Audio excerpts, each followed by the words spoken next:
El día de hoy vamos a empezar a hablar de un nuevo capítulo en donde nuestras cargas van a estar en movimiento. Ya tenemos claro el concepto de fuerza eléctrica, cómo es la interacción entre cargas eléctricas. Asociamos como para estudiar esta interacción entre cargas, asociamos un campo eléctrico, ese campo eléctrico que nos permite a nosotros entonces predecir cómo va a ser la fuerza que va a sentir una carga eléctrica cuando está enfrente de otra, pero pues siempre desde el punto de vista del equilibrio. Analizamos distribuciones de carga, lo hicimos también el mismo análisis desde un punto de vista de la energía, entonces hablamos del potencial eléctrico y el trabajo entonces que un campo eléctrico puede hacer sobre otra carga eléctrica.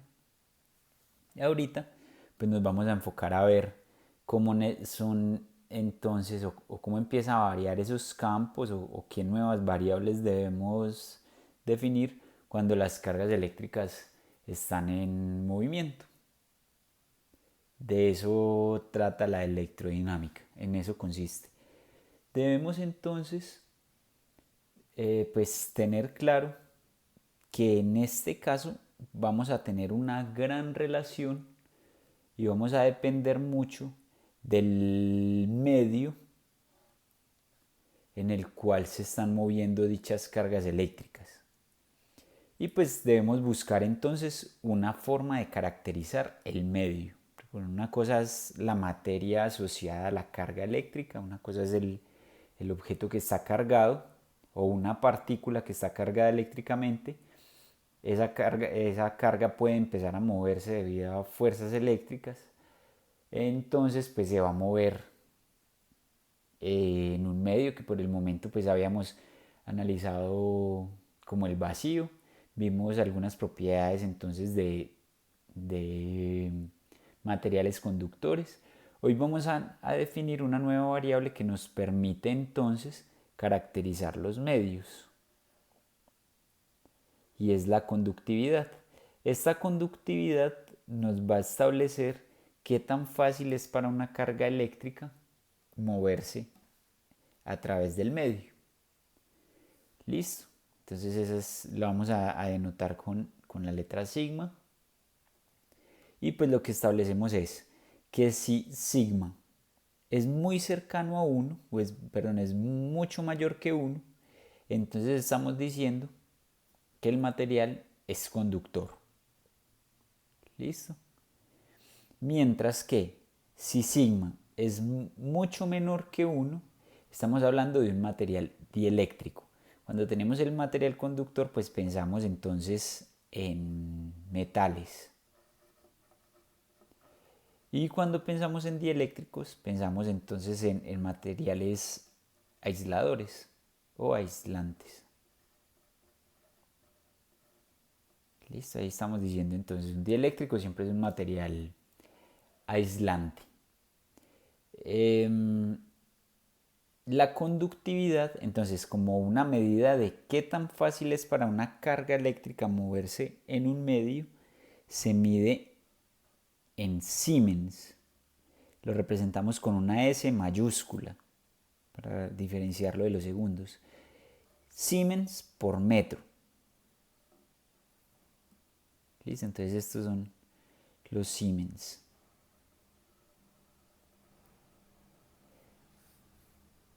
Siemens por metro.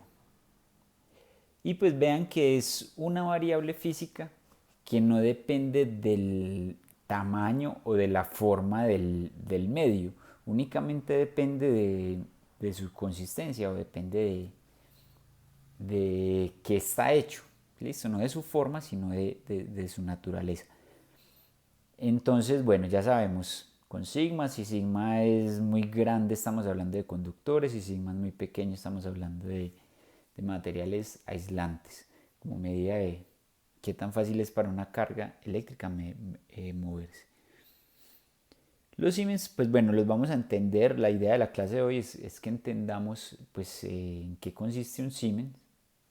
Pues, y vamos a ver también que se puede relacionar, o otra,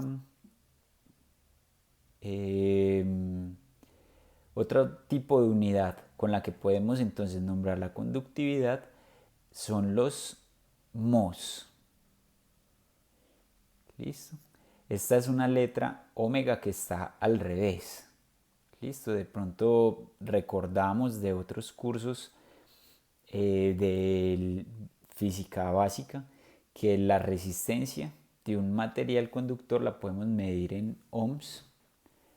Pues entonces aquí tenemos el inverso de los ohms. ¿Listo? Estos son los mos. Y pues bueno, estas dos unidades son equivalentes. ¿Listo? Son pues, sistemas de medidas diferentes, pero, pero son equivalentes. ¿Listo? Entonces en este caso tenemos el sistema internacional de medidas.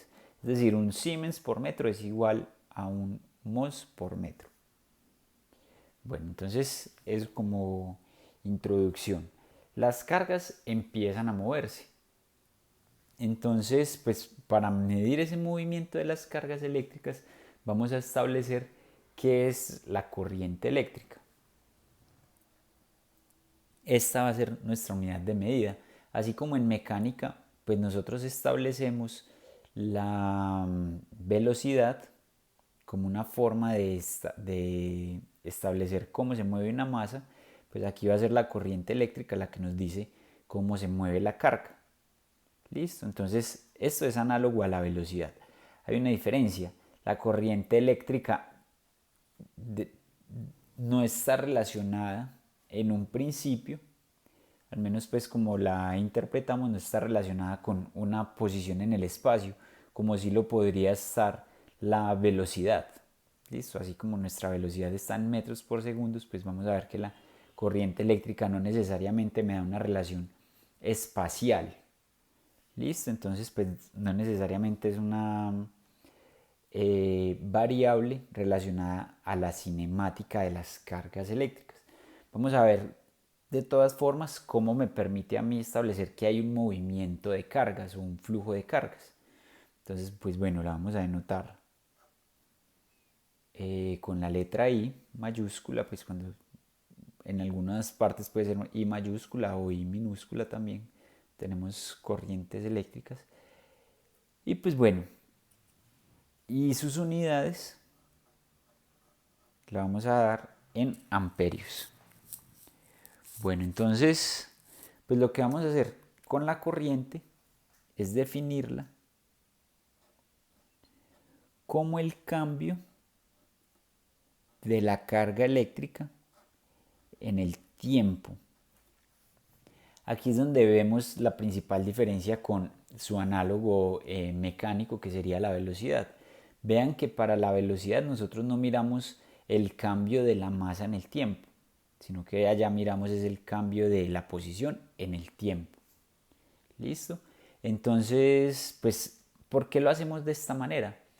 Porque si nosotros conocemos la carga eléctrica de un objeto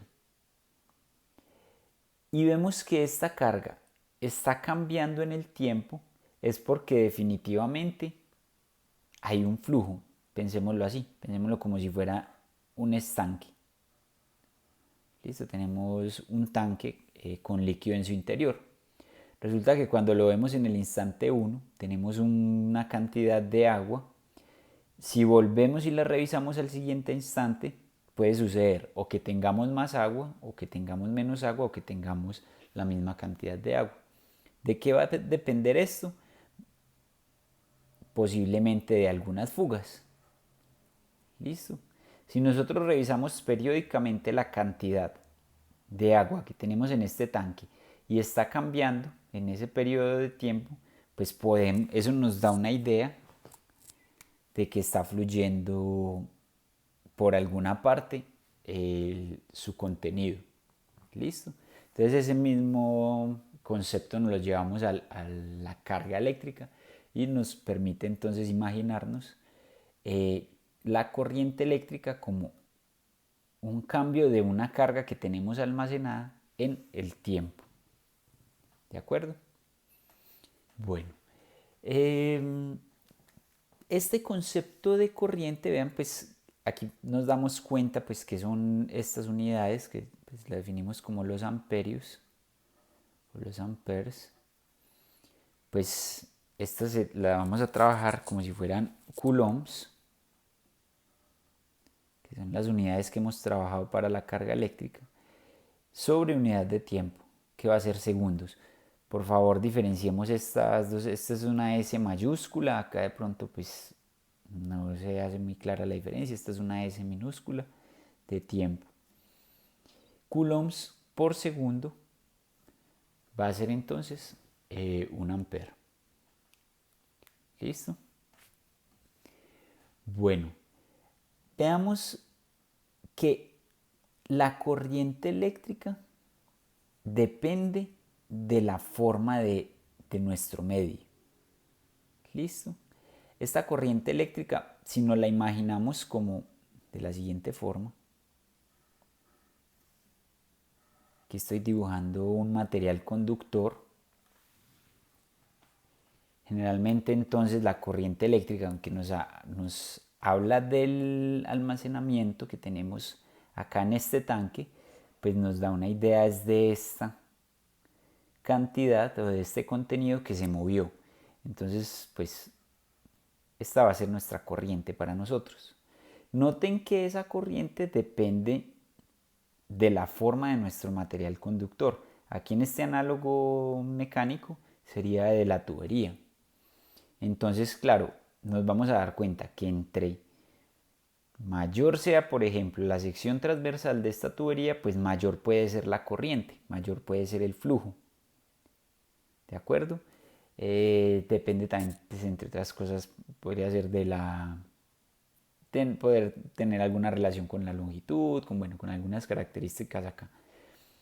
Entonces, pues vamos a ver cómo independizamos esta cantidad de la forma del material conductor.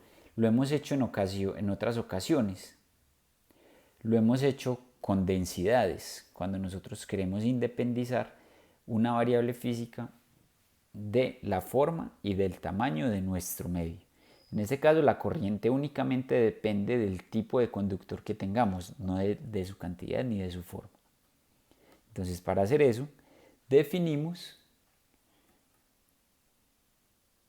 la densidad de corriente. Este va a ser para nosotros una variable que vamos a trabajar mucho de la mano de la corriente eléctrica. Va a ser densidad de corriente. Y pues así como lo hemos hecho con otras densidades, la vamos a definir como la variable que queremos independizar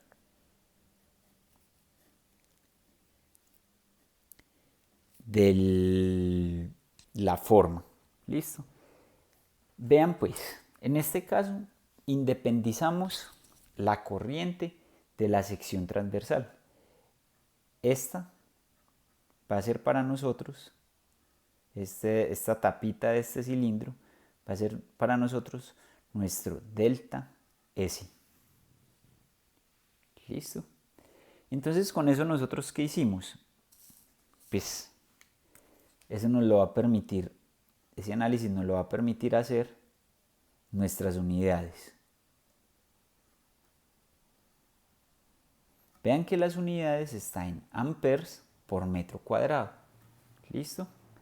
Entonces, con eso estamos diciendo que si tenemos un material conductor, podemos pensar en oro, podemos pensar en cobre, podemos pensar en otro metal que tenga una conductividad alta.